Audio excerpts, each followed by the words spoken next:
കേരള രാഷ്ട്രീയം ഒരു നാടകവേദിയാണെങ്കിൽ അതിലെ ഓരോ അംഗവും ഓരോ കാലഘട്ടത്തിന്റെ പ്രതിഫലനമാണ്. ഇന്ന് ആ വേദിയിൽ അരങ്ങേറുന്ന ഏറ്റവും പ്രധാനപ്പെട്ട നാടകം സർക്കാരും നമ്മുടെ ഗവർണറും തമ്മിലുള്ള അധികാര വടംവലിയാണ്.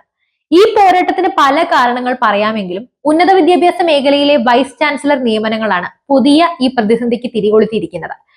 ഈ അധികാര തർക്കങ്ങൾക്കിടയിൽ ഭരണത്തിന്റെ യഥാർത്ഥ ഗുണഭോക്താക്കളാകേണ്ട സാധാരണ ജനതയുടെ പ്രശ്നങ്ങൾ ആര് കേൾക്കുമെന്ന ചോദ്യം ഇവിടെ ബാക്കിയാകുന്നു. ഡിജിറ്റൽ സാങ്കേതിക സർവകലാശാലകളിലെ VC നിയമനമാണ് ഇപ്പോഴത്തെ തർക്കങ്ങളിലേക്ക് കേന്ദ്ര ബിന്ദു. സർക്കാർ മുന്നോട്ട് വെച്ച പാനൽ തള്ളിക്കൊണ്ട് ഗവർണർ താൽക്കാലിക VCമാരെ നിയമിച്ചതോടെയാണ് പ്രശ്നങ്ങളൊക്കെ സങ്കീർണമായത്. ഗവർണറുടെ നടപടി സുപ്രീം കോടതി വിധിയുടെ ലംഘനമാണെന്ന് സർക്കാർ വാദിക്കുമ്പോൾ സർക്കാർ നൽകുന്ന പാനൽ അംഗീകരിക്കാൻ താൻ ബാധ്യസ്ഥനല്ലെന്ന് ഗവർണറും പറയുന്നു. ഇവിടെ നിയമത്തിന്റെ വ്യാഖ്യാനങ്ങൾ പല വിധത്തിൽ ചർച്ചയാവുകയാണ്. സ്ഥിരം VC നിയമനം വൈകുന്ന സാഹചര്യങ്ങളിൽ താൽക്കാലിക ക്രമീകരണങ്ങളാകാമെന്ന സുപ്രീം കോടതിയുടെ നിരീക്ഷണത്തെയാണ് ഗവർണർ തന്റെ നടപടിക്ക് ന്യായീകരണമായി കാണുന്നത്. എന്നാൽ ഇത് സർക്കാരിന്റെ അധികാരത്തിലുള്ള കടന്നുകയറ്റമാണെന്ന് നിയമമന്ത്രി ഉൾപ്പെടെയുള്ളവർ ശക്തമായി വാദിക്കുന്നു. ഓർക്കണം, ഒരു നിയമമന്ത്രിയാണ് ഈ പറഞ്ഞു വെക്കുന്നത്.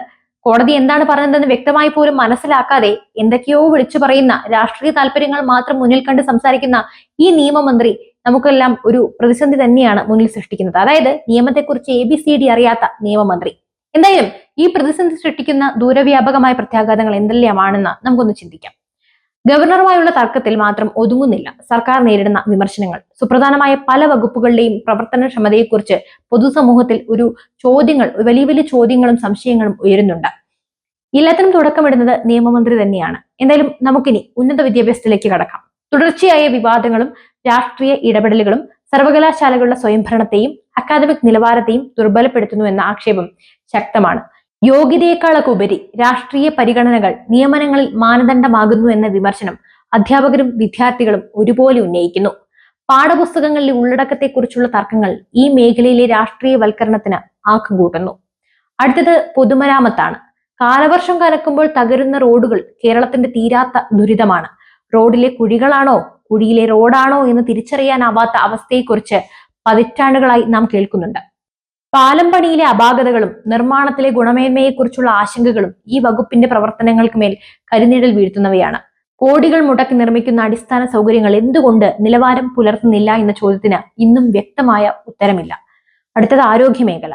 ദേശീയ തലത്തിൽ പല സൂചികകളിലും കേരളം മുന്നിലാണെന്ന് അവകാശപ്പെടുമ്പോഴും സാധാരണക്കാർക്ക് ലഭിക്കുന്ന ചികിത്സാ സൗകര്യങ്ങളെക്കുറിച്ച് പരാതികൾ അവസാനിക്കുന്നില്ല. ഡോക്ടർ ഹാരിസിന്റെ സംഭവവും കോട്ടയം മെഡിക്കൽ കോളേജിലെ സംഭവമൊക്കെ മുന്നിൽ നിൽക്കുകയാണ്. സർക്കാർ ആശുപത്രികളിലെ അടിസ്ഥാന സൗകര്യങ്ങളുടെ അഭാവം, മരുന്നുക്ഷാമം, ചികിത്സാ പിഴവുകൾ എന്നിവയെക്കുറിച്ചുള്ള വാർത്തകൾ നിത്യസംഭവങ്ങളായി മാറുകയാണ്. പുരസ്കാരങ്ങൾക്കൊക്കെ അപ്പുറം സാധാരണക്കാരന് അനുഭവവേദ്യമാകുന്ന ആരോഗ്യ പരിപാലന സംവിധാനം എപ്പോൾ യാഥാർത്ഥ്യമാകുമെന്ന് ആർക്കും അറിയില്ല. അടുത്തത് ആഭ്യന്തരമാണ്. ഏറ്റവും ഗൗരവമേറിയ വിമർശനങ്ങൾ ഉയരുന്നത് മുഖ്യമന്ത്രി നേരിട്ട് കൈകാര്യം ചെയ്യുന്ന ആഭ്യന്തര വകുപ്പിന് തന്നെയാണ്. കേരളത്തിന്റെ സമാധാന അന്തരീക്ഷത്തിന് വെല്ലുവിളിയായി ഗുണ്ടാൽ ലഹരി മാഫിയ സംഘങ്ങൾ പിടിമുറുക്കുന്നു. ഈ ആശങ്ക വ്യാപകമാണ്. രാഷ്ട്രീയ കൊലപാതകങ്ങൾ, സ്ത്രീകൾക്കെതിരായ അതിക്രമങ്ങൾ, വർദ്ധിച്ചുവരുന്ന ലഹരി ഉപയോഗം, പോലീസിനിടയിൽ തന്നെയുള്ള ഗുണ്ടാവിളയാട്ടം എന്നിവയെല്ലാം പോലീസിന്റെ കാര്യക്ഷമതയെ ചോദ്യം ചെയ്യുന്നു. പോലീസിൽ രാഷ്ട്രീയ ഇടപെടലുകൾ നടക്കുന്നുവെന്നും നിയമവാഴ്ച ഉറപ്പാക്കുന്നതിൽ സേന പരാജയപ്പെട്ടു എന്നെല്ലാം ആക്ഷേപമുണ്ട്. എല്ലാം ശരിയാകുമെന്ന വാഗ്ദാനം നൽകി അധികാരത്തിലെത്തിയ ഒരു സർക്കാരിന്റെ കാലത്ത് ജനങ്ങളുടെ ജീവനും സ്വത്തിനും സംരക്ഷണം നൽകേണ്ട ഏറ്റവും പ്രധാനപ്പെട്ട വകുപ്പ് തന്നെ വിമർശനങ്ങളുടെ മുൾമുനയിൽ നിൽക്കുന്ന ഒരു വിരോധാഭാസമാണ്. ഇനി വിദ്യാഭ്യാസ വകുപ്പിലേക്ക് കടക്കുമ്പോൾ അതിനെക്കുറിച്ച് മിണ്ടാത്തതാണ് നല്ലത്.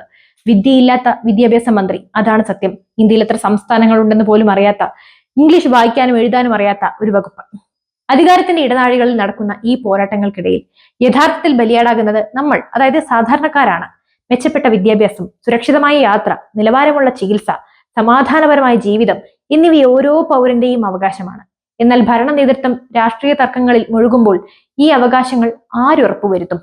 ചോദ്യം ചോദിക്കുന്നവരെ വികസന വിരോധികളായി ചിത്രീകരിക്കുന്നത് എളുപ്പമാണ്. എന്നാൽ ആ ചോദ്യങ്ങൾക്ക് കൃത്യമായ മറുപടി നൽകുമ്പോഴാണ് ഒരു ജനാധിപത്യ സർക്കാർ അതിന്റെ യഥാർത്ഥ കടമ നിറവേറ്റുന്നത്. എല്ലാം ശരിയാകുമെന്ന വാഗ്ദാനം എന്ന് ഫലം കാണുമെന്നും ഈ പ്രതിസന്ധികൾക്ക് എന്ന് അറുതി വരുമെന്നും ഉറ്റുനോക്കുകയാണ് കേരളത്തിലെ ഓരോ ജനതയും.